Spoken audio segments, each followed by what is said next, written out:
अब हम बात करने वाले हैं वेरिएबल्स की। वेरिएबल्स एग्जैक्टली होते क्या है? वेरिएबल्स को अगर हम यूज किया जाए, लाइक वेरिएबल्स को अगर हम सिंपल रियल लाइफ में यूज करते हैं, तो variable is something that we call container.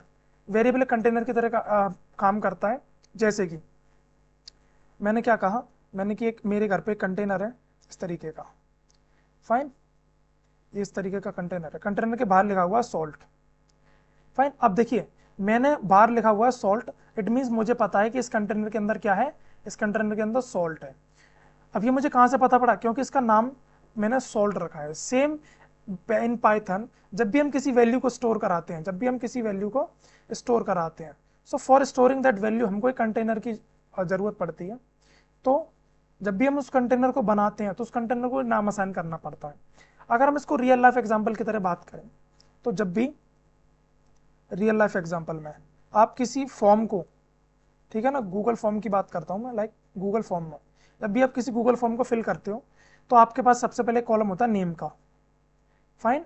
इस तरीके का एक नेम का कॉलम होता है कि आप इस कॉलम को फिल कीजिए। Second column is of age, कि आप यहाँ पर एज फिल कीजिए। Third column is for gender, कि आपके पास यहाँ पर जेंडर है, आप उस जेंडर को, जेंडर में मेल या फीमेल फिल कीजिए। And then the other one is of address, fine. So वहां पर एक कॉलम आता है कि आप इसमें अपना एड्रेस फिल कीजिए।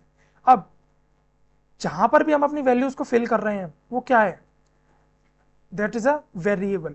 उस वेरिएबल का एक कंटेनर है जिसमें आप अपनी वैल्यूज को फिल करते हैं, fine. Same as with the example, जो नेम है उस वेरिएबल का नाम है, और जो जिस कंटेनर में हम अपनी वैल्यूज को रखने वाले हैं वो हमारा एक वेरिएबल है, फाइन।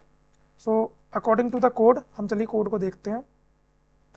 अगर हम बात करते हैं यहाँ से वेरिएबल्स की, वेरिएबल्स इन पाइथन, तो जब भी मैं किसी वैल्यू को असाइन करता हूँ, लाइक मुझे 10 की वैल्यू को किसी नंबर को या किसी अल्फाबेट को किसी वेरिएबल को असाइन करना है, तो मैंने उसको नाम दे दिया ए। तो now A is the variable here, we can simply print A here, fine.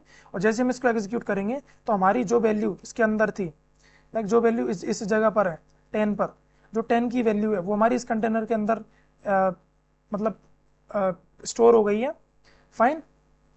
सो जैसा कि मैंने अभी एग्जाम्पल में बताया है, जो मैंने एग्जाम्पल लिखा है a = 10, तो a is the variable for the value of 10, fine. So यहां पर 10 क्या है? आपकी वैल्यू है, ओके। तो ये यहां पर जो आपको दिखाया जा रहा है, ये आपका वेरिएबल है और ये आपकी वैल्यू है। सेम इसी वेरिएबल को हम बोलते हैं कंटेनर।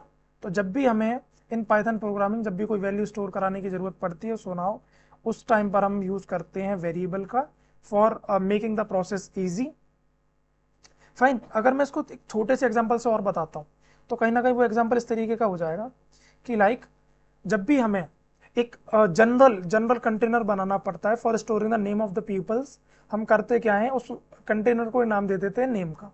जैसे कि मैंने गूगल फॉर्म, जैसे इसी वाले को मैं बताता हूँ, मुझे इस फॉर्म में लाइक 20 पीपल्स के नेम, 20 पीपल्स की डाटा स्टोर करना है, fine. For storing the 20 peoples data, अगर मैं केवल कंटेनर्स को इस तरीके से रख देता हूँ, तो मुझे ये नहीं पता पड़ेगा, या फिर भरने वाले को, इस फॉर्म में फिल करने वाले को ये नहीं पता पड़ेगा कि इसमें मुझे अपना नेम फिल करना है, इसमें मुझे अपनी एज फिल करनी है, इसमें मुझे अपना जेंडर, एंड इसमें मुझे अपना मतलब एड्रेस। सो इस कंटेनर को एक नाम दिया जाता है, इस कंटेनर को इसमें वैल्यूज पुट करने के लिए एक नाम दिया जाता है, जो कि यहाँ पर मैंने दे रखा है नेम, और यहाँ पर मैंने दे रखा है एज। तो same as with the variables are the containers which is used for storing the value of which is used the value of any number or any मतलब anything, फाइन। सो यहाँ पर एक सिंपल मैं इसकी definition लिखता हूँ, described as a container for storing the value, for storing any value, fine. So this is all about variable.